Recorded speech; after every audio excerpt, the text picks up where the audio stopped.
Welcome. I'm Eric Fleming, host of A Moment with Eric Fleming, the podcast of our time. I want to personally thank you for listening to the podcast. If you like what you're hearing, then I need you to do a few things. First, I need subscribers. I'm on Patreon at patreon.com/A Moment with Eric Fleming. Your subscription allows an independent podcaster like me the freedom to speak truth to power and to expand and improve the show. Second, leave a 5-star review for the podcast on the streaming service you listen to it. That will help the podcast tremendously. Third, go to the website, momenteric.com. There you can subscribe to the podcast, leave reviews and comments, listen to past episodes, and even learn a little bit about your host. Lastly, don't keep this a secret like it's your own personal guilty pleasure. Tell someone else about the podcast. Encourage others to listen to the podcast and share the podcast on your social media platforms because it is time to make this moment a movement. Thanks in advance for supporting the podcast of our time. I hope you enjoy this episode as well.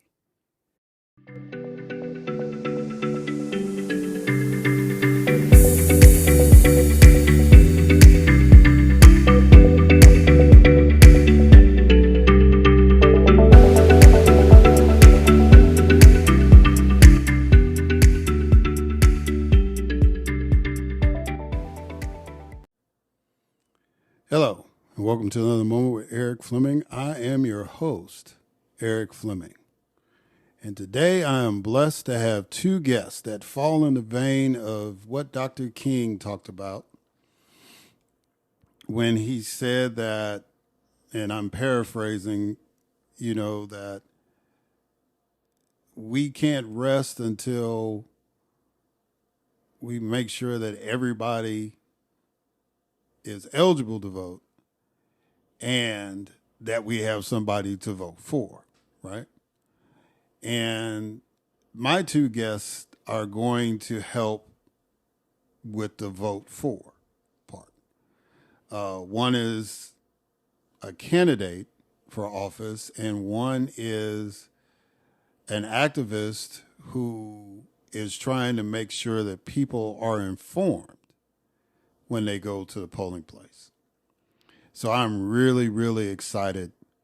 And both of these folks have that personal connection. One guest is from Chicago. The other guest is from Mississippi. So, yeah, for me, this is going to be a down-home show. And so I can't wait for y'all to hear these guests and what they're trying to do. But first, before we do anything else, it is time for a moment of news with Grace G.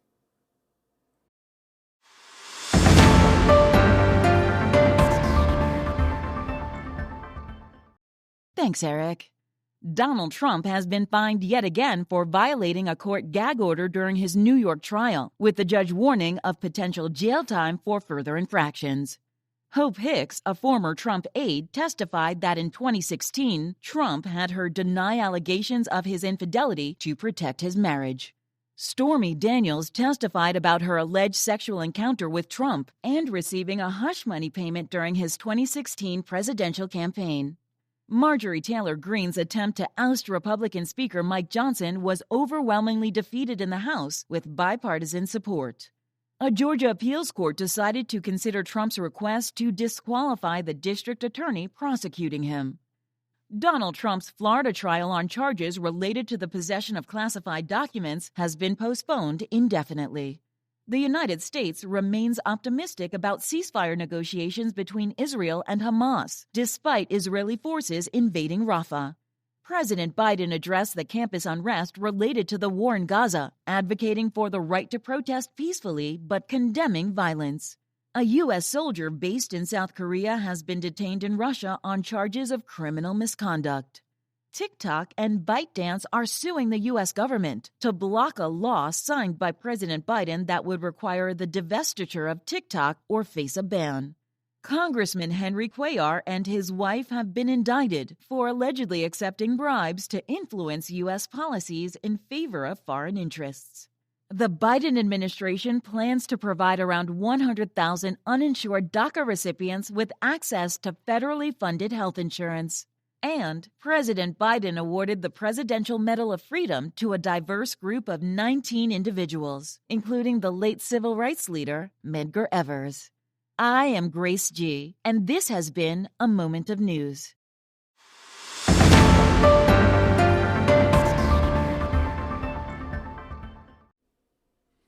All right. Thank you, Grace, for that moment of news. And now it is time for my guest, Bridgette Washington. Bridgette Washington is the CEO, founder of RaveVenn, a bipartisan social media app that empowers and engages young adults, both voters and non-voters, to make better informed decisions that will ultimately preserve our democracy.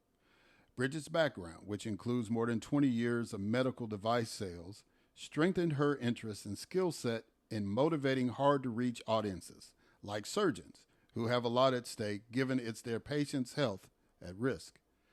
This interest eventually transitioned to politics, where Bridgette became more and more fascinated with how to galvanize another hard-to-reach audience, young adult voters and non-voters. In partnership with @1871, an incubator and think tank, Bridgette is building the RaveVenn App to share political news from diverse perspectives, identify and dispel misinformation from AI fake news, provide head-to-head matchups and legislative comparisons of candidates running for office, including which bills they led, wrote, or signed, updates on state laws being debated that restrict and or uphold democracy. Our democracy has too much legacy in this country to take for granted, while still being too young to just let die. The RaveVenn app will put the power to save our democracy in the hands of the people who matter most, the well-informed voter. Ladies and gentlemen, it is my distinct honor and privilege to have as a guest on this podcast, Bridgette Washington.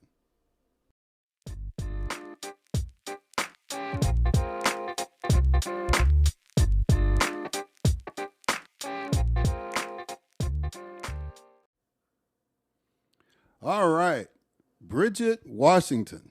How you doing, sister? You doing good? I'm doing pretty good. Thank you for asking. How are you?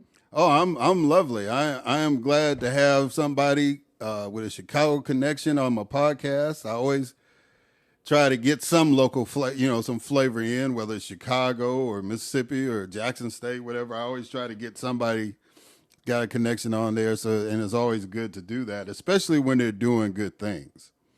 So I definitely wanted to highlight that. Thank you so much. I appreciate that. All right. So what I normally do to start off the interview is that I throw a quote at my guest. Okay. All right. So this is your quote. Whenever the people are well informed, they can be trusted with their own government. That whenever things get so far wrong as to attract their notice, they may be relied on to set them to rights. What does that quote mean to you? Well, I feel as if when people are given accurate information, the vast majority of us will make decisions that are just not focused solely on ourselves as individuals, but as society, as a collective. Now, that could just be the way I think, but I really feel as if that's not the case. And I feel that strongly, particularly with this younger generation. They are incredibly passionate and empathetic and active. And I mean, they are really strong and determined, these young people are. And so, yeah, that's my personal feeling about how most people basically would take information that is critical and important and true and make decisions, voting decisions, political decisions around that. Yeah, and it's pretty apparent, with the protests that are going on, that these young people, uh, even before when it was dealing with the gun violence, you saw it. You saw it with Black Lives Matter, but Hmm. it's gone to a whole nother level with these campus protests because these are all organic things. Yeah. And it's important to make sure that this passion that you talk about with these young people have the right information to go along with that passion. So, having said that, what is RaveVenn? Thank you for asking. RaveVenn is a social media app that engages and empowers young adults to make better informed decisions that will ultimately preserve our democracy. I mean, this country is not, um, I mean, there's a lot of history here. There's a lot of issues that are going on that are extremely nuanced. And I want to provide people with the type of information in a manner of which that they normally consume information, that's informative and pivotal, as well as dispelling fake news information, because that is just, oh my goodness, it was just these past couple of years that I learned the word gaslighting. I was like, well, what is that? I ain't never heard that before. And it's rampant now. You know what I mean? Just like, so that's what RaveVenn is. RaveVenn is a social media app targeted to 18 to 29-year-olds and really anybody who cares about our political atmosphere, women and people of color, because there's so much on the line, in 2024. It really is. And I understand apathy that, people don't like the age of the president, but I think he's doing a fantastic job. I mean, he could be doing some things different, but in terms of the Israel situation, but that is a long history of some things. And luckily, he's finally made some recent changes in terms of sending weapons over there and conditioning weapons in terms of how they're using them. I mean, it took them a while to get there, but this was a insane situation for Hamas to start this. I mean, just why would you scratch a ginormous bear in the face? You know what I mean? Just try to poke his eye right on out. You knew this country was bigger, stronger, and more effective in terms of coming after you. But anyway, we won't. Well, I Keep me mean, from going. the only counter I'd say to that is, they were planning for a year, and Israel Yes, did nothing to stop them from doing it. It's one thing if it was totally by surprise, that's true. but it's like you knew they were coming to scratch you, and That you is true. and you underestimated them. But like you said, we can have a whole nother show about that. But I want I to will say, focus. Go ahead. I was going to say this one thing. The fact that they chose to not pay attention was about misogyny. The fact that they didn't listen to that woman tell them, hey, something's going on over in Gaza. Misogyny. Misogyny, racism keeps us all back. Yeah. Anyway, sorry. No, no. It's like I had a guest who was dealing with intelligence for the Capitol Police, and Hmm. because she was a woman, they did the same thing. They discounted her. I mean, she had literally just gotten to office like the October before all that happened, Mm. and she had figured out what they were going to do, and the people just ignored her, and then January 6th happened. So your point is well taken Yes. on that deal. Um, so you kind of talked a little bit about the mission of the app, but what was your motivation? Why did Bridgette Washington say, you know what? I'm gonna create an app for young people to get them more engaged and more informed. What was it that spurred you to be the catalyst for this? I was absolutely livid to watch a president dip into states with people where the turnout was huge, of people of color, of all different nationalities, Black people, Latino people, where the numbers were much bigger than they normally were, right? To see him go, oh, we're coming after Georgia, specifically Georgia. Oh yeah, Maricopa County. To watch him, to hear him go after those states to invalidate those votes, given the history of this country, the fact that African Americans built a lot of this country for free. I don't believe this country really became a democracy until after 1965, shortly after, because if you can mess with the voting rights in Alabama or Arkansas or any of that, we're not really a democracy. You know what I mean? And so until everybody wins, so just to see that, it made me so mad. And at the same time, Twitter was just just blowing up and just acting completely crazy. I want to say this was around the time the CEO took over the organization, whose name I will not mention, right? all of that combined. And, it was so funny because I was like, LeBron, can't you do something? I don't know. Like, why on earth did I call on LeBron, right? I don't know him at all. But I just thought, can't some of these celebrities do something about Twitter, like buy it or something? I don't know what I was thinking. And, I am a big believer in the universe talking to me, and it kept on me just on me. And then I was in Los Angeles with a friend of mine, and this is what really, really pulled it out of me. Like, she told me about the Black Girl Follow Train, and I went and looked it up. This was December 2022, and I went and looked it up, and it had like 440 million views, and I was like, holy crap, this is unbelievable. And then under that was like Black Girl Follow Train, big booty. All of these various versions, 5 million here, 2 million there, 500,000 there, just a ton of viewership on this Black Girl Follow Train. And so I had been talking to the universe. I'm a big Abraham Hicks fan.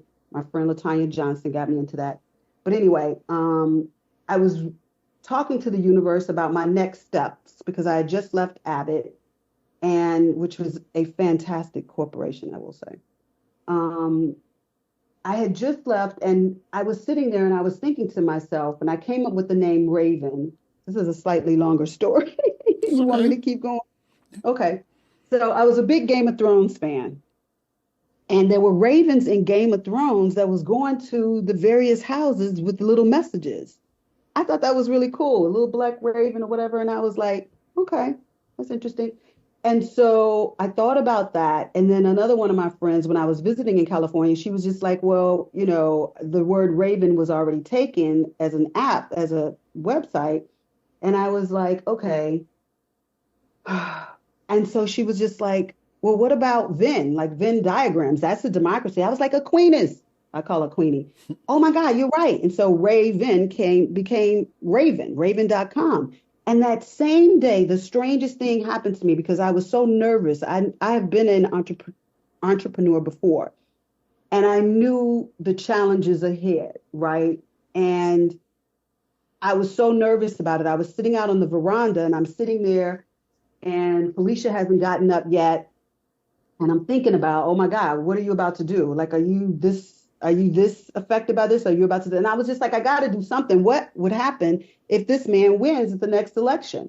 I mean, the goal is to keep a democracy. This is not about Republican or Democrats, although, I have my own personal views, but this is about maintaining our democracy, because the moment we lose our democracy, the people who I think will be in the most danger are Black people. And that's not something I was willing to allow happen. So I'm sitting on the veranda, I'm thinking about it. And so Felicia comes out, and these birds are flying around. And they're flying really weird. And so Felicia is like, wow, these are weird. And I'm like, Felicia, listen to me. I just bought RaveVenn.com. And she was just like, okay, okay, what are you going to do with it? So we're talking about it. And then she starts looking up again, and these birds flying around in patterns of two, flying around something that looks like Saturn, right? In this really weird manner. And I'm just like, girl, I ain't thinking about no birds. Listen to me. I'm talking to you about what I'm doing. Like, I'm nervous, I'm scared, like, but I'm so compelled to do this. I have to do it. After learning how many people on TikTok would be focused and they were Black women, or most of them were Black women, I was thinking to myself, Black women get it, right? And so then her boyfriend comes out on the deck and he's just like, man, what's up with these birds? They're flying really low. And I'm just like, listen to me, y'all. I'm talking about this app I just bought. I mean, just this website I just bought. And she's just like, okay. And so we're talking about it. And these birds are still flying, right? And so she's just like, these birds are really flying really weird. She looks it up and she finds that they are ravens mating. And I was so blown away because while I was sitting out on the deck, out in the veranda, I was saying to myself, Lord, you have to send me a message, a really big message that I absolutely cannot deny to make me go forth with this. Because other than that, I was in medical device sales. I could still get a role there. You know what I mean? Like, I was doing really well. They just, our reimbursement got cut, so they let a lot of us go. Anyway, so that's what brought me to the concept of RaveVenn. Then about a couple of weeks later, I was talking to my friend Stacy, and I was telling her my idea, and she was just like, my cousin is the CFO of 1871. I think you maybe need to look into that place. And I did, and I just filled out an application to join with the concept. And they was like, okay, yeah, we like that. Come on down, and we're going to give you a scholarship.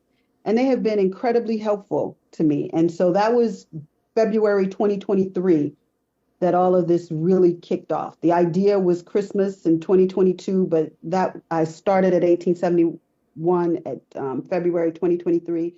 And I haven't looked back. Like, I can't imagine myself doing anything else because I'm really, really scared. Well, that's awesome, and that's an incredible testimony too, as far as prayers being answered and direction being given. How will? Well, there is one point I want to say. I would argue with you about when democracy started. Even though 1965 was the Voting Rights Act, it wasn't until 1972 when 18-year-olds could vote. And so I would say that that's when democracy started, which is really your target group. You want to get those young people. So how will RaveVenn be different than other platforms that claim to be about voter information and all that? Well, most of the other websites that are out there, none of them are social media, right? This app will allow because we don't all think the same. We don't all have the same information. We're not all, moving in the same direction, but we should all be focused on maintaining our democracy because that's for the people, by the people, of the people, right?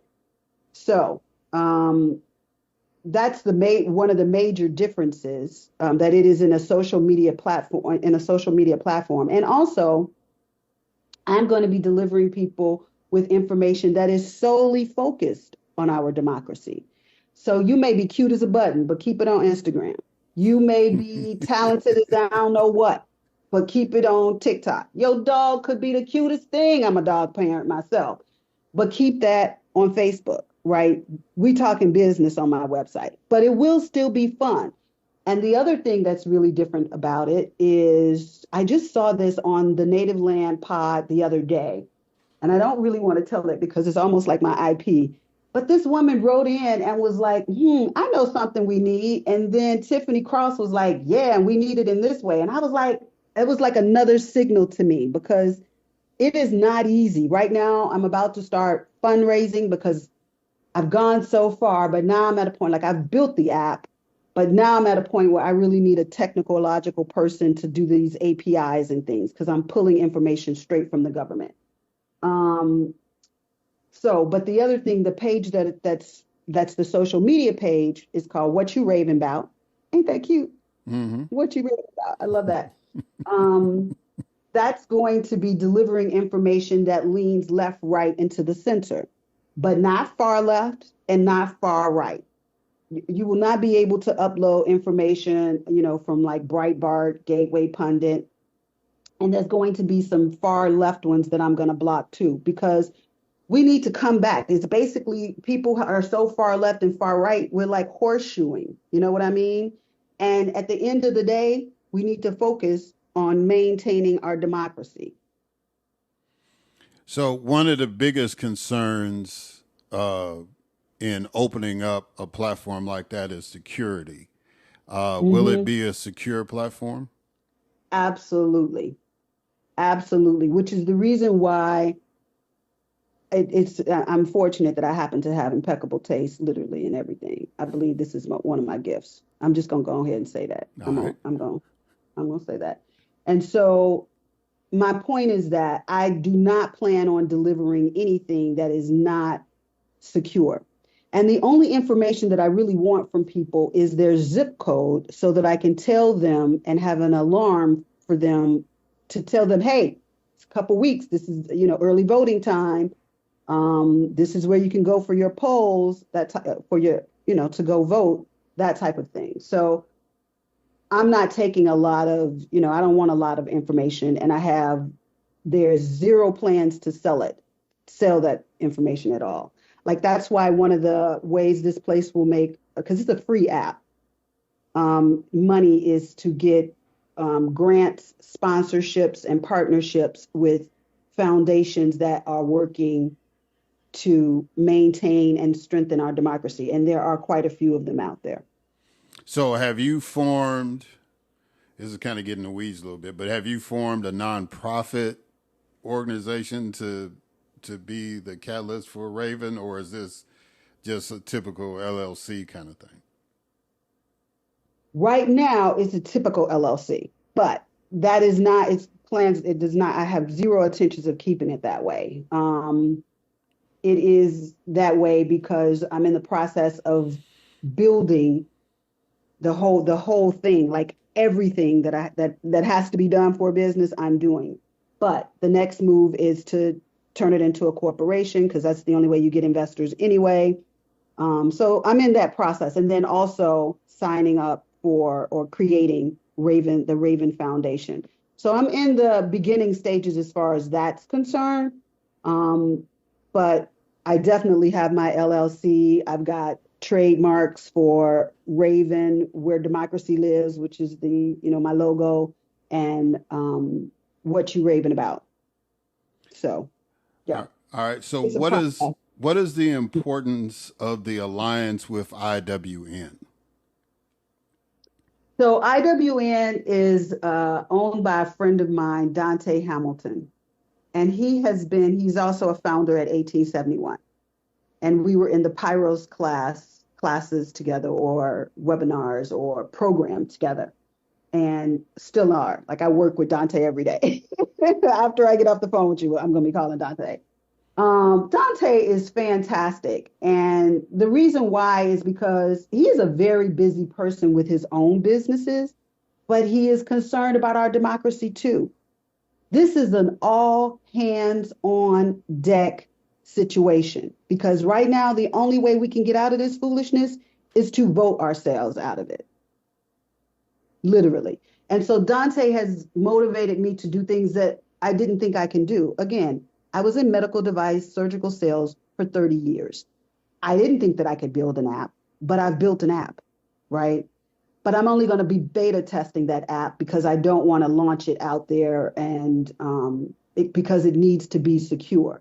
So that's what my Kickstarter is for, to raise the funds to actually have the real person to build it. I've already found a young brother, Camo, Florio Labs, I believe is his website.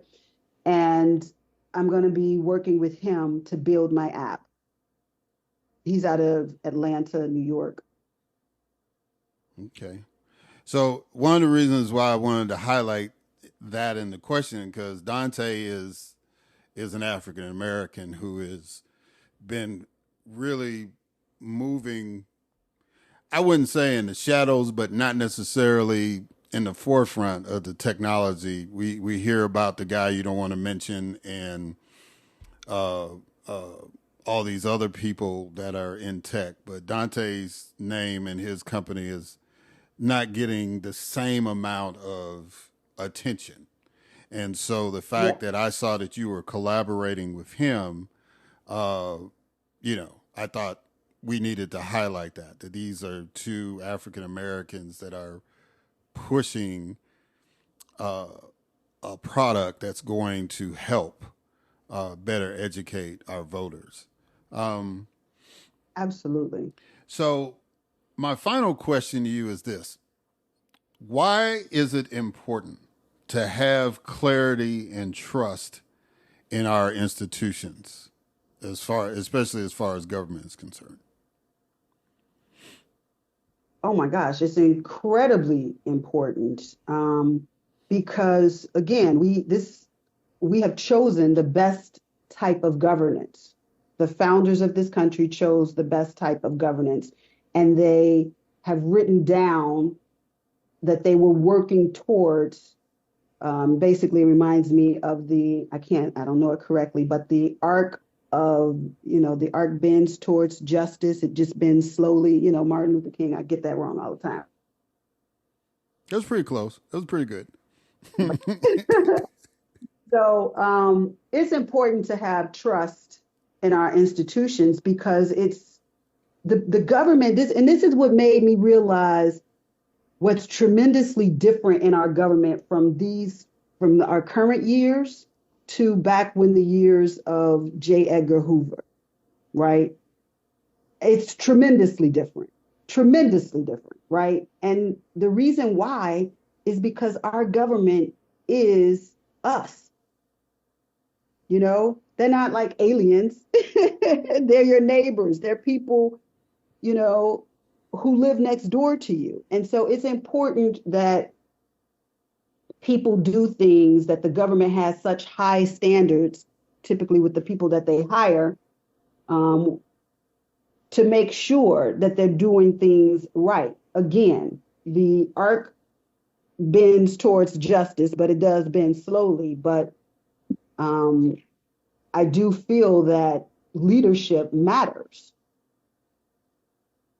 and that directly affects our government and its ability to do its job, which is to work for us.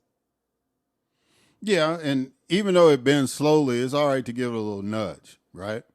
Um, Absolutely. Yes. 100%. Yes.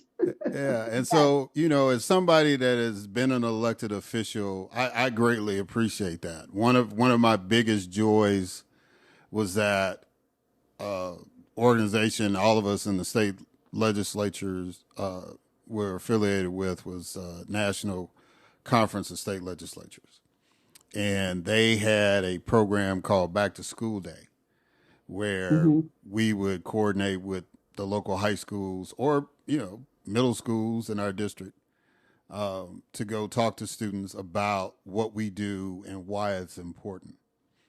Mhm. And so what I see you trying to do is doing this in this digital information age, in setting it up where everybody that is able to vote can get information, because information has always been power. And Yes. I think Dan Rather said it best. He said whether it's in the city hall, and I might be quoting it wrong, it's like city hall, the state capitol, or the White House.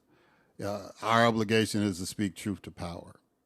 And Yes. I view what you are attempting to do and what I hope will be successfully launched, especially in this election year, is trying to achieve that. So having said all that, how can people get in touch with you? How can people donate? Make your pitch. Wonderful. First of all, my words have power. I know that, just like your words have power, Eric. This app is launching. This app will change the stratosphere going forward as it relates to the U.S. politics. My goal is to create young policy nerds. You know what I mean? Yes, like ma'am. Just young policy nerds, because they're so passionate, but all they need is the information, and they need the information from someone who cares, not from, Russia or China or Iraq, right? They need it from someone that's just like them, just a little older. I have, a billion things to do as a new founder for sure. And so the one thing that I'm doing right now is about to launch my campaign on Kickstarter. I currently have one on I Fund Women, but I believe Kickstarter is probably the better place for me to launch my campaign. I'm only trying to raise $70,000, which would take care of advertisement and also the building of the app. I also have platforms on Facebook, I'm RaveVenn, on Instagram, I'm RaveVenn App, on Twitter, I'm Raven47. And how you spell Raven is RaveVenn. And so I'm excited about this. I have been given a lot of help from Betsy Ziegler, the CEO of 1871, Michael Strautmanis, the executive director of the Obama Foundation. He's introduced me to at least what I call 9 heavy hitters, a bunch of people who were, very educated and well-versed working in the Obama White House, and some even the Biden White House, to help me usher this into the stratosphere, because we really need some help. So you can find me on, like I said, Facebook as Raven, RaveVenn, Instagram, RaveVenn App, RaveVenn, and yeah, follow me there. And also LinkedIn. You can find me there. Well, I'm agree with your affirmation. I think that this app is going to have a major impact in the election. I thank you for following the universe, as you put it, to go ahead and do this, because it's needed. And Yes. so I appreciate you, and that's why I wanted to make sure I got you on my platform, on my podcast, so that people that listen to me can be hip to it, and hopefully that all these heavy hitters connect and get this ball rolling, because we definitely need that. So Bridgette Washington, thank you for doing this, and thank you for coming on the podcast. Thank you so much for having me, Eric. I really appreciate it. I also have a website, raven.com, and app.raven.com. Yeah, and I really was kind of hoping you said that, because it's like you got like a whole store going on and with merch and all that stuff, and I think that was one of the other things that IWN helped you put together. So I'm glad you put that in there too. Yes, he helps me. Dante is the kindest, most considerate, helpful guy. And he told me the other day, he was just like, Bridgette, I help people, but I'm helping solely you. You know what I mean? Because one, I believe what you're doing is necessary, and you're open to change, to advice, to movement. So he's been awesome. I keep trying to make him my co-founder, but he's just like, no, because he's got his own businesses. But I'm like, please come over. But yes, I do need some help. So well, he's down with you in spirit, if nothing else, and with all the things that he's got going on. So again, Bridgette, thank you. Thank you so much, Eric. I appreciate you reaching out to me. I really do. Thank you. All right, guys, and we're going to catch y'all on the other side.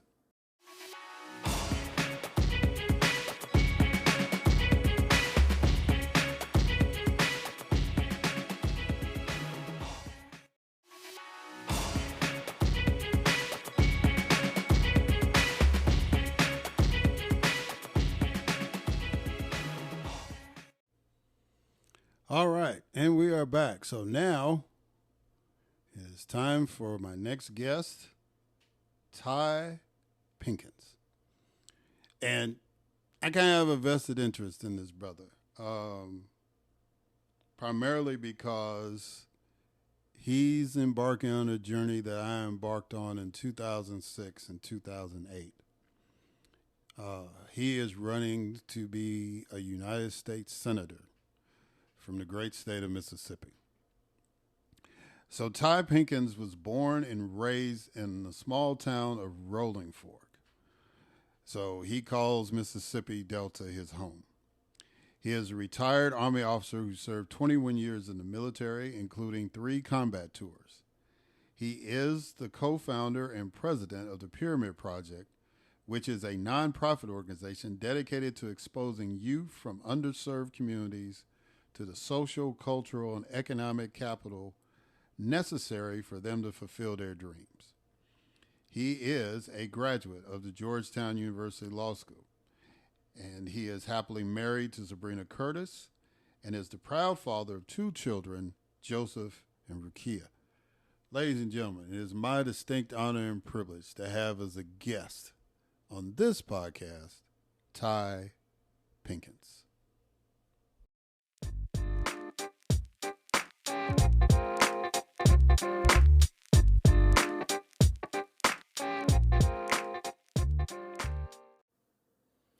All right, Ty Pinkins, how you doing, man? Yes, You sir. doing okay?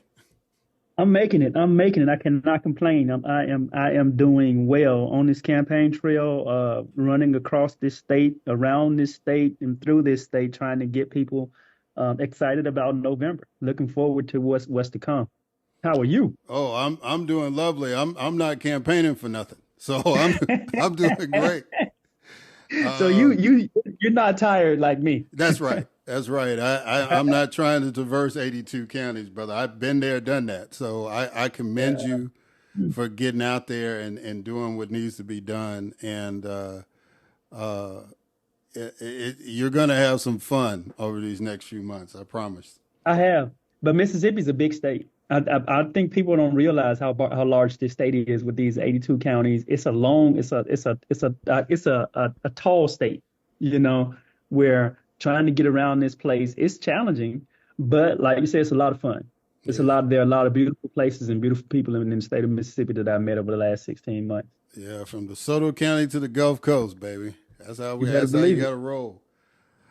So look, how I normally start off these interviews is that I throw a quote at somebody and then I get them Mhm. to respond to it. So your quote is this: let us remember that our collective future is not written for us, but by us. Mhm.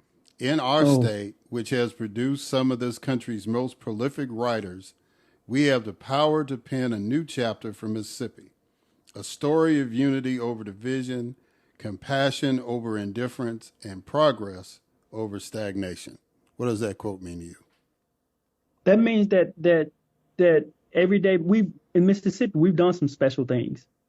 People take a look at our past, and we've been judged by that for far too long. But we have a lot of people in Mississippi that have the power to reshape the image of our state, and those are voters. Those are everyday Mississippians, like you just quoted. Um, we are the birth. Our state is the birthplace of American music. And in that vein, understanding that we have the power to make sure that every voice in Mississippi is heard, from the school teacher to the cafeteria cook to the concerned parent, from the nurse to the neurosurgeon, from the farm worker to the factory worker. If we get these people to turn out and vote and participate in the political process, we can show people that Mississippi is not really as red as they think it is. Mississippi is more purplish blue than people give us credit for. We just have to get up and amplify our voices in this election cycle and election cycles to come. Yeah, when I ran for the seat, we had this thing called blue dots. And, Uh-huh. I said that I was a blue dot in a red sea.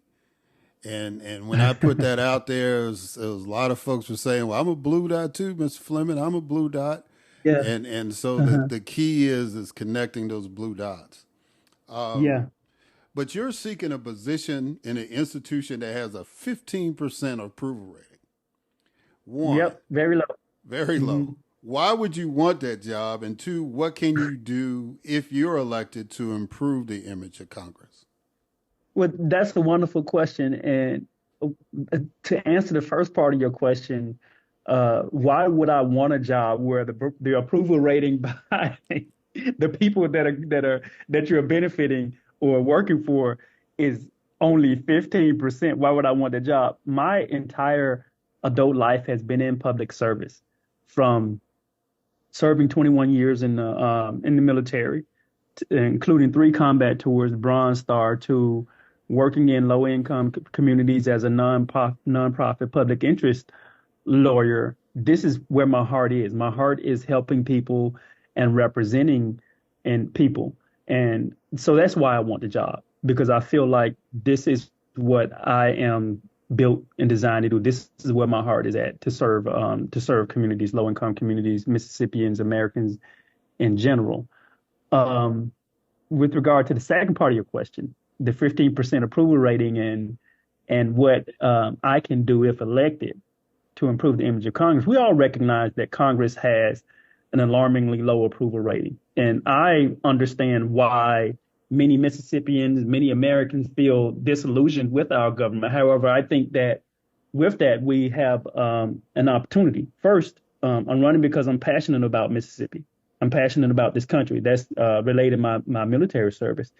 And the issues we face, they are real and pressing for Mississippians. The second part of your question is how to improve Congress's image. That's vital to rebuilding trust and transparency in Americans in Mississippi. One, I think, effective communication. And that comes with ensuring that there's open and consistent dialogue between myself as an elected official and constituents, whether that be Mississippians, but more broadly, Americans in general. And that's why my campaign motto is "You talk, I listen, we do." And for the past 16 months, that's precisely what we've been doing. And that's what I intend to do after I get elected. The second thing is bipartisan collaboration. That's something that's sorely missing in the Senate and Congress in general. Now, while partisan divides can strive for progress, I'll work to find common ground and build consensus on both sides of the aisle, because you see it as well as I do that we have this red, blue, Republican, Democrat, right, left divide. And when we have a Democratic legislature or president in power, no matter what policies are put forth, Republicans will go in the corner and sit on their hands, even if they agree with it. And we have to be fair that Democrats do the same thing sometimes also when we have Republicans in power. When there are some policies that are put forth that Democrats agree with, simply because of who is in power, sometimes we'll go sit on our hands. That's why I consider myself an independently minded Democrat. And I think that is what we're missing. We're missing leaders who want to work to make sure that regardless of who puts forth the policy, if the policy benefits a majority of Mississippians, a majority of Americans, then you vote to support that policy, as opposed to voting against it simply because the people that put it forth are on a different side of the aisle, on a different team, or on they wear a different color. And I think that's where we're sorely. A long time ago, there were a lot of veterans serving in the military, serving in Congress, a lot.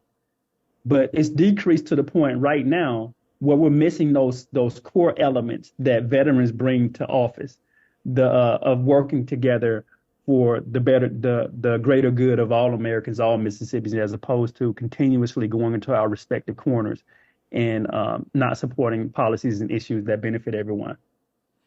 So that kind of leads me to my next question. What experience would make you a better senator? Your military experience, your legal experience, or your experience as a young man that grew up in the Mississippi Delta? All of the above. All of the above. Serving our country in the Army taught me the importance of discipline, teamwork, and sacrifice. And in difficult conditions across the globe, I learned the value of unity in achieving a shared mission. As a United States Senator, this background will help me navigate complex national security issues, but more importantly, understand how important it is to work together with people that disagree with me. And again, I think that's what's missing, because my opponent is also a veteran. But from a veteran's perspective, and I talk to veterans all the time about this, what separates me from him and what would make me a better candidate than he would is specifically because of how we approach our service. Both of us, myself and my opponent, Roger Wicker, both swore an oath to support and defend the Constitution of the United States against all enemies, foreign and domestic. We have done that. I did it. He did it as an active duty service member, and he also did it as an elected official. But here's my argument. You can't honor that oath to support and defend the Constitution of the United States against all enemies, foreign and domestic, on one hand, and at the same time, embrace the person who instigated and orchestrated an attack on our nation's capital. Those two are totally contradictory. You cannot do that. And there are so many veterans that I meet every single day who are very, very upset about that, because they feel like, and I feel like, that he has betrayed those core values that we abide by in service, in uniform: loyalty, duty, respect, selfless service, honor, personal courage. He's betrayed all of those things by embracing Donald Trump, the person who instigated an attack on our nation's capital. As a lawyer, I've advocated for individuals and communities fighting for justice right here in Mississippi, and some of Mississippi's most underserved communities. I attended Georgetown Law and earned my JD and my LLM. But after I graduated, I sold my house up in Maryland and I came right back to Mississippi. And for the past few years, I have been working in some of Mississippi's poorest communities in the Mississippi Delta, where the poverty rate is as high as 39%, where we have single mothers being kicked out of their homes in the middle of a pandemic, in the middle of winter at the same time. And so I think those two experiences, combined with the fact that I grew up in poverty in the Mississippi Delta, I'm taking that unique voice to Washington that's needed, where I understand what people are going through, because I've gone through it and my family has gone through it, my parents, my grandparents, their parents and their grandparents, and taking those core values that we abide by in the military and re-implementing those into the thought process in Washington. So, and I'm going to get back to something about the veterans in a moment. But there's two questions I want to ask you. Why is it important for another Black voice to be in the chamber of the United States Senate? That's one. And then the second part of that question is, why do you think it is so challenging for a Black person to be elected to the U.S. Senate? Those are really, you know what? I love that. I love those two questions. And me personally, and I know a lot of people feel this way, is it's essential to have diverse voices in the United States Senate to ensure that the experiences and perspectives of all Americans are represented in our national dialogue. When the Senate reflects the varied democracies of our country, it becomes more responsive to the needs and concerns of different communities. You can't be responsive to the people if you don't look like the people. You know, that's common sense. And here's why that matters. America, our country, is a nation of many cultures. We are a melting pot, backgrounds and experiences. When we bring a diverse range of voices to the Senate, we enrich our policymaking process. And that leads to more nuanced, effective policies that serve the diverse needs of our entire population: Mississippians, Chicagoans, Americans in general. And a Senate that draws on the various perspectives creates legislation that is inclusive and takes into account the challenges faced by all of our different communities. And representation is not just about one group or one demographic. It's about ensuring that everyone has a seat at the table and that all viewpoints are considered. And I think that's why it's so important that we elect not only more Black voices, but more Black and brown people to the United States Senate. So in short, it's not just about having another Black person in the Senate. It's about ensuring that our institutions are represented and representative of the vibrant diversity that makes our country what it is. Our diversity is not a weakness. That's a strength. That's what makes us unique around the world. You stationed in Germany. Yeah, they have diversity. They're somewhat of a stew pot. I've been stationed in Asia. I've been stationed in Japan and Asia, and I've been stationed all around the world. But the United States, the one thing I think that sets us apart is that we have so many different groups of people working together because they're in love with this democracy, this country. And I think making sure that we have a more diverse Senate, particularly making sure that we elect more Black people, it only benefits our country. So why do you think it's hard to get Black folks in the Senate? Oh, man, the challenges of electing Black folks to the United States Senate stem specifically from a lot of the, I guess, ingrained shortcomings that we've had throughout history to be a viable candidate. You generally need three things. You need the numbers, you need organization, and you need money, right? The numbers, you need the number of voters to win. Organization, you need a grassroots organization, and you need a reliable donor base. That's the money. Mississippi has one of those two things. That's the numbers. Take a look at Georgia. Georgia just elected Democratic senators 3 times, Ossoff and Warnock twice in less than 10 years. Georgia's only about 28% African American. Mississippi is nearly 40% Black. So the numbers are there. They are there. What we're trying to do with this campaign is fix the other 2 legs of that stool, creating an organized grassroots organization and a reliable donor base. And so that's part of the reason we're running this campaign, to create that so that for future elections in 2025, we got municipal elections. In 2026, we got statewide elections again. Well, we got Cindy Hyde-Smith for Senate. In 2027, we got statewide elections. So building those 3 legs of the stool will help that. And I think that's why it's so challenging to elect a Black person in Mississippi, because oftentimes you don't have all 3 of those components that's necessary to make that candidate viable. Yeah. I one of the things it was, after the '08 election, when I ran, there was a big forum at USM and University of Southern Mississippi, for y'all listening that ain't from Mississippi. And it was like one of the professors, he was Black, political science professors, was saying, oh, it's just straight up racism and blah, blah, this, that, other. And I remember I asked a question to the audience. It was about 250 folks there. Maybe about 2 or 3 of them were Black folks. And I asked the question, how many of y'all have a Black banker when y'all go to the bank to deal with y'all money? And only 2 of the people raised their hand, and only 1 of them was Black. And I said, the United States Senate is 1/2 of a body that votes on $3 trillion. If the average citizen is not used to dealing with a Black person with their personal finances, it's kind of hard to get them to picture a Black person making decisions about $3 trillion. And so I said it's a combination of exposure and trust.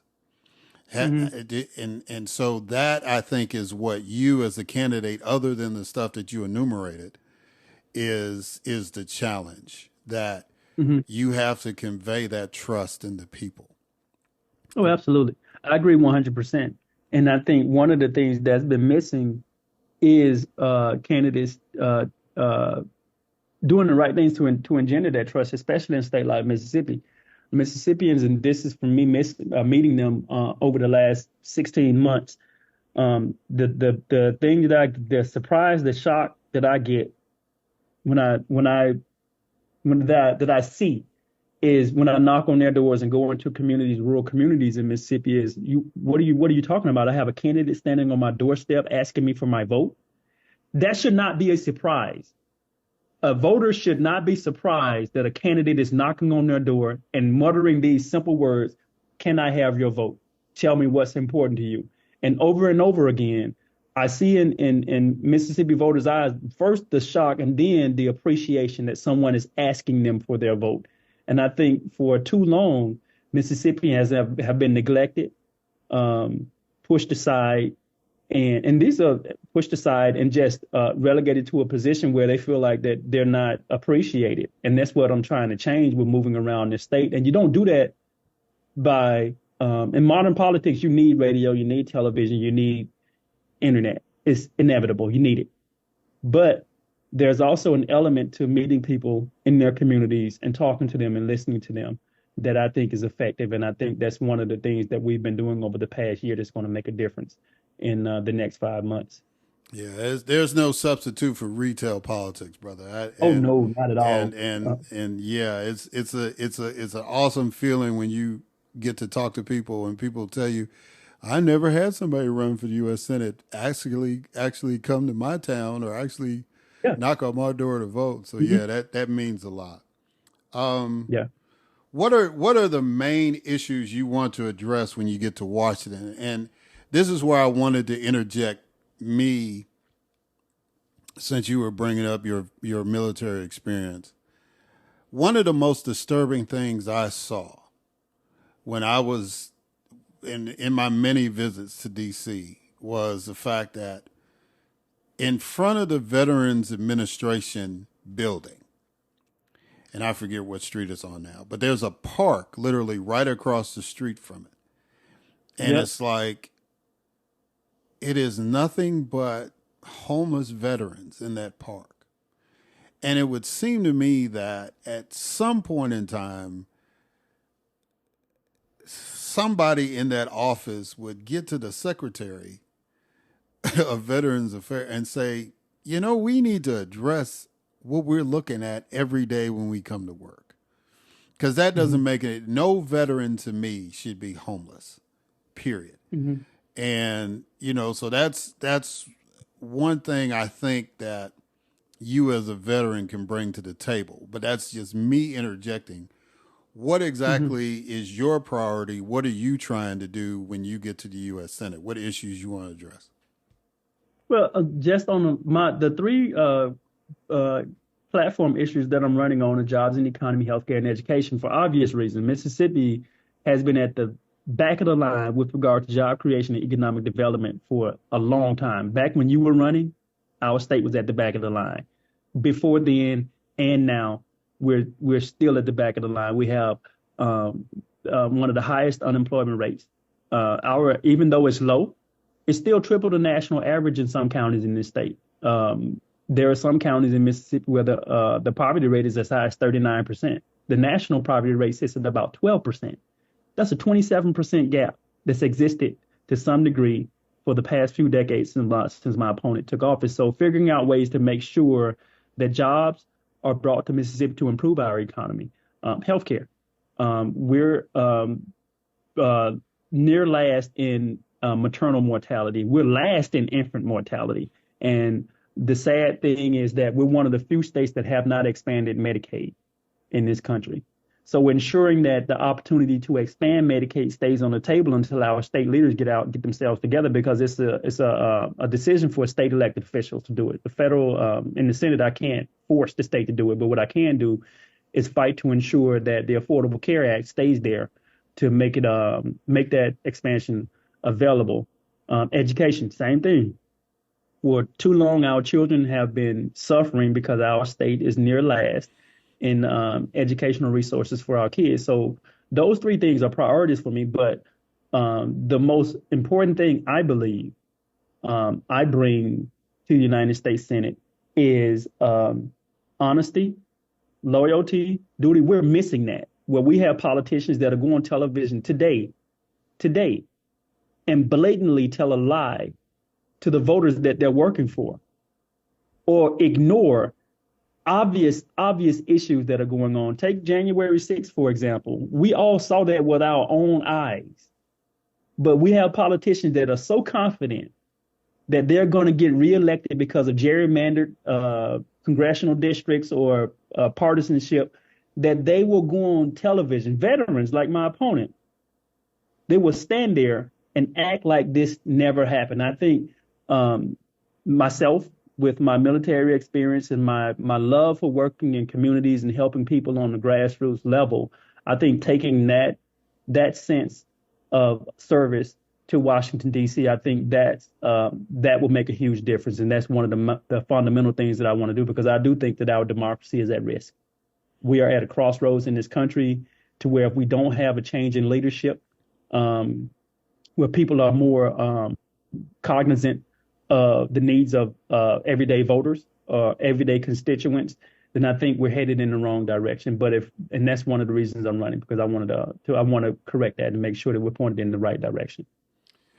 Yeah, and I'm going to get to that democracy question real soon. But what I want to ask you now, because one of the things that the United States Senate does is one of its unique powers is that they approve treaties that the United States gets into.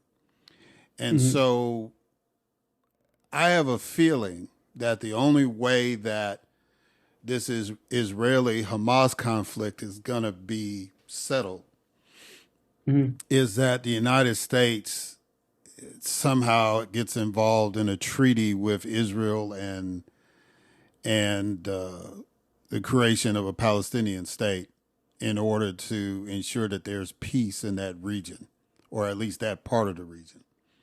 So what would you like to see done dealing with this Israeli-Hamas conflict? Because also you're going to have to vote on aid packages. You know, historically, the Senate has always supported Israel, even though now that's a point of contention. What's your viewpoint on what's going on over in Gaza, and how you feel that you can impact that as a senator? But Israel has been one of our longest and strongest allies historically. But one issue I have, and there are a few, is that the United States support should never, ever, ever, ever be unconditional. That's with regard to our allies or people that are not our allies. It should never be unconditional. There should always be a condition on our support, and that condition should be humanitarian related conditions, morally related conditions, especially during a conflict. That condition should be closely tied to our allies' adherence to international laws of conflict.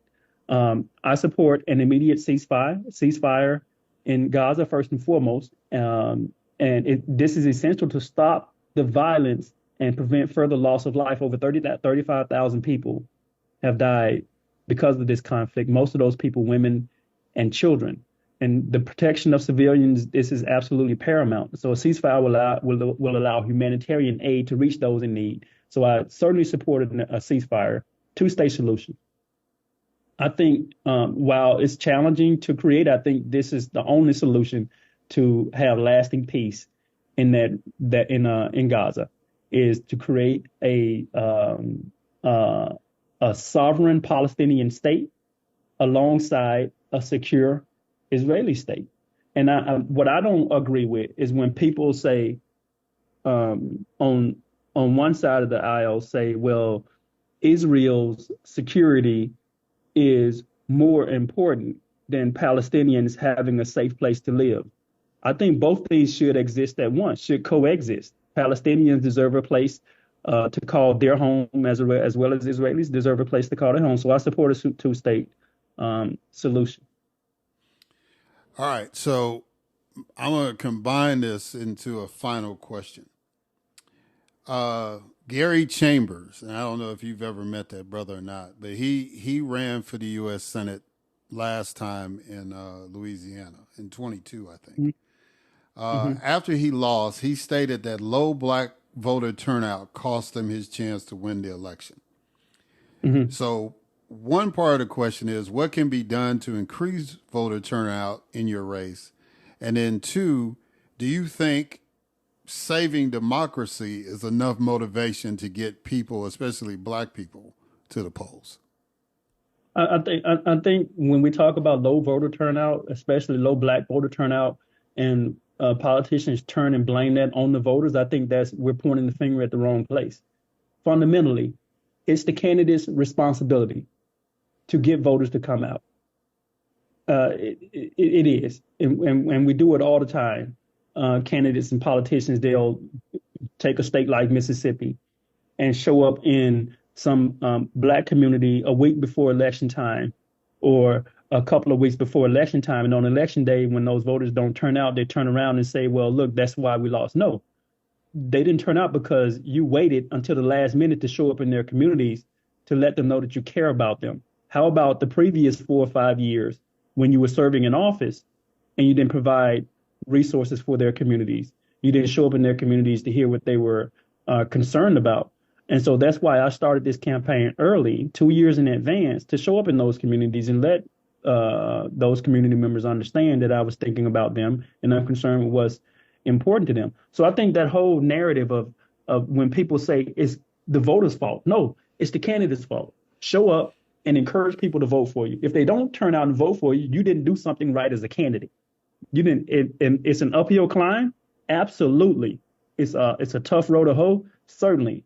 But when you put your name on the ballot as a candidate, that is your responsibility to climb that hill, to hold that road, and to get voters excited to come out and vote for you. Do I think saving democracy is enough to motivate to get people to the polls? As someone who's worn the uniform, has promoted democracy in foreign countries, and also defending democracy here at home, I firmly believe that saving our democracy can and should be a powerful motivator for getting people to the polls. And here's why. During my military service, I saw firsthand how people around the world long for freedoms, long for the freedoms that we often take for granted here in the United States. Democracy, it's the foundation of those freedoms. And we have it right here.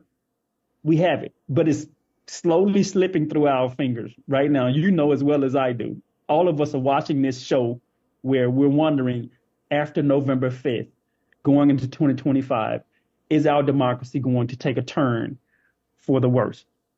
And democracy only works when those in power are held accountable to the people that they serve. So by voting, we ensure that our leaders are responsible for their actions. And that's why this election cycle is so important. So I absolutely feel like the fact that our democracy at risk and the importance of saving our democracy is and should be enough to motivate voters to come out and vote. We just got to get people to pay attention. We got to get young people to pay attention, to focus. They're going through so much right now, especially with student debt, things that young people deal with. They're going through so much. And it goes back to the candidate and the parties. It's the parties and that candidate's responsibility to get their attention, to meet them where they are, whether that be on a college campus or at a barbecue in a low-income community or a block party or a fish fry. Get out there and meet voters and let them know how important it is, and don't just assume that people are as locked into what's going on in politics or in our government as you and I are. We're dialed in. This stuff, we eat it. We eat it and we digest it every day. But the everyday American, and especially the everyday Mississippian, is trying to survive. They're trying to feed their families. And it's my responsibility to talk to them and communicate to them what's important in this election cycle. And that's what we've been trying to do. All right. So now we're at the important part of the interview. Tell folks how they can get in touch and get involved with your campaign. Look, first of all, I thank you so much for bringing me on. I really appreciate you sharing your platform with me.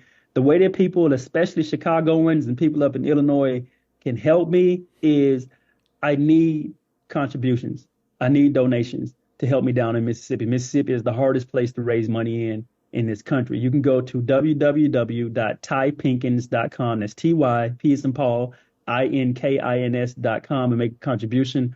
All my social media handles, LinkedIn, Twitter, Facebook, Instagram, are at Ty Pinkins, at TYP as in Paul, INKINS. Follow me, send me a donation, and because we're about to change the face of politics here in Mississippi. It's about to happen, and we are going to maintain a Democratic Senate on a national level with your help.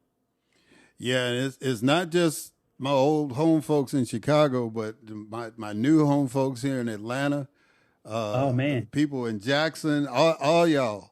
I hope y'all got that. If you didn't get it, rewind the tape so you Yep. can find out exactly how to get in touch with this brother. Ty, I greatly appreciate you taking the time out to campaign to come on. I wish you much success. I have obviously a personal reason why I want you to succeed. And I just wish you the best, brother, on that campaign trail. Well, thank you so much, Eric. I really appreciate it, and we're gonna win this thing. We are going to win this thing. Thank you for your help and your kind words, and to all your listeners, www.typinkins.com. Go out, check me out, and give me a donation so we can win this thing. We can change Mississippi and protect our country. Thanks a lot. All right, guys, and we'll catch y'all on the other side.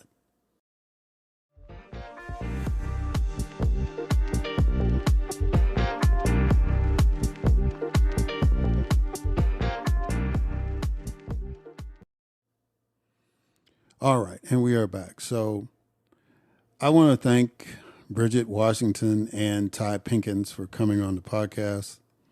I hope y'all listening support their endeavors.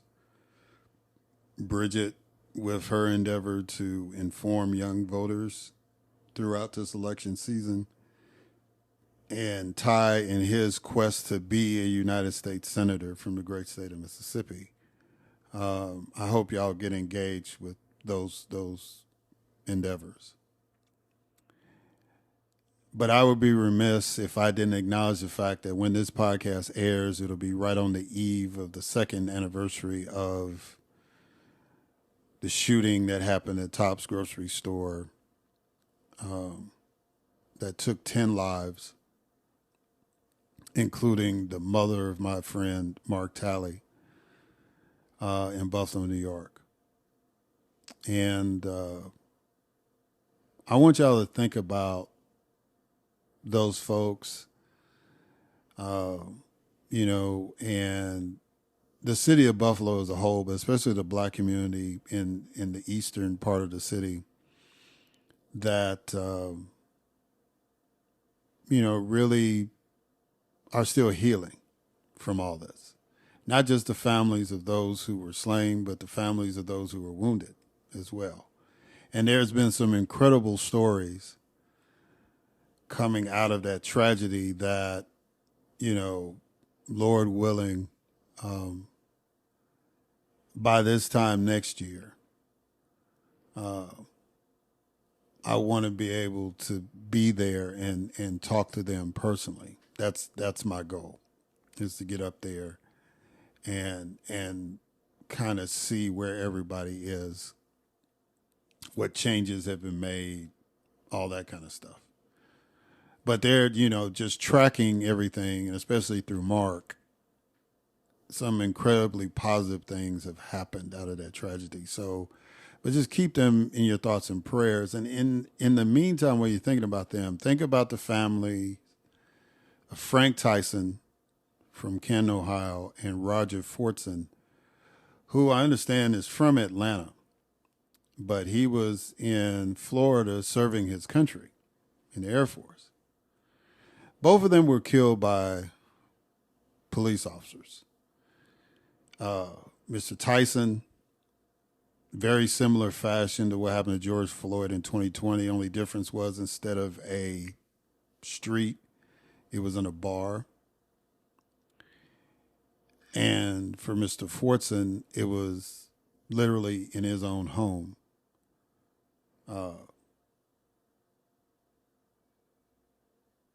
And it probably was the wrong house that the police went to. And if you see the videotape, you would think, now this is my opinion, you would think that it was an execution. with Fortson. You think that that was a deliberate attempt to take that brother out. And like I said, this is a young brother just like Mr. Pinkins, serving his country. And gunned down in his house. And it really, really hit me. You know, Mr. Tyson bothers me a lot. You know, older black man, when you see that videotape and he's telling the police, you're not going to kill me. And they did. But, you know, Brother Fortson was a young military veteran. Actually, he was still serving.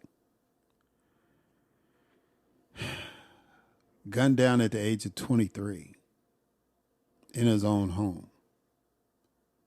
And both of those instances were mistakes by officers who should have known better, especially after what happened with George Floyd.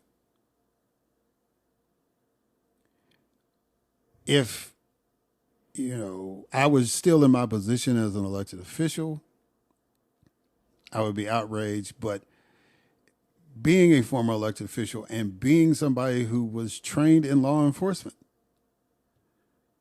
it pisses me off. And I pray that these officers are made an example of.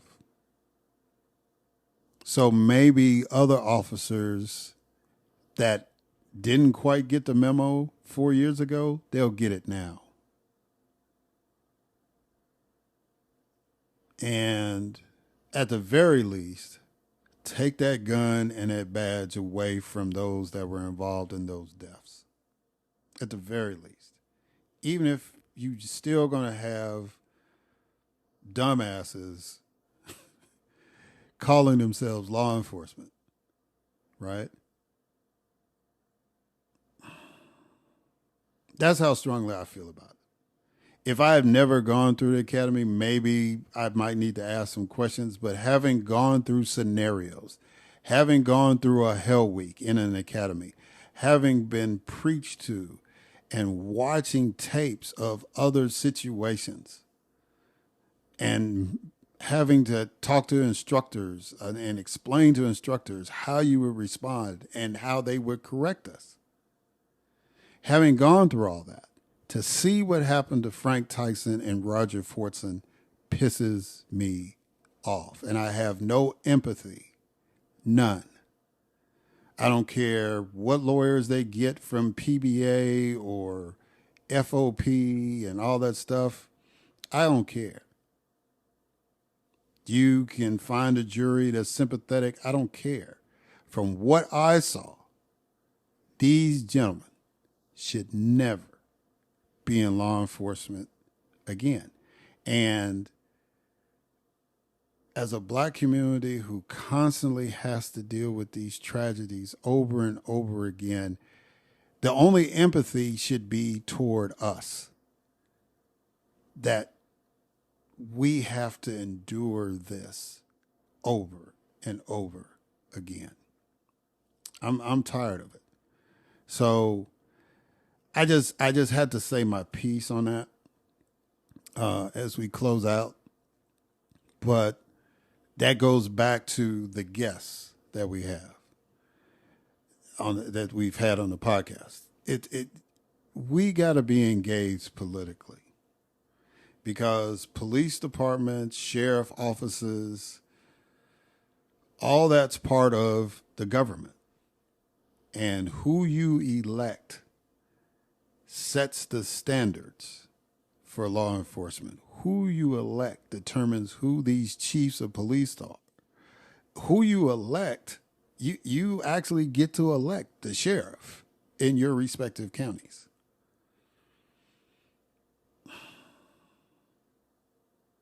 And you could demand of these candidates running for sheriff that they've got to maintain that high of a standard.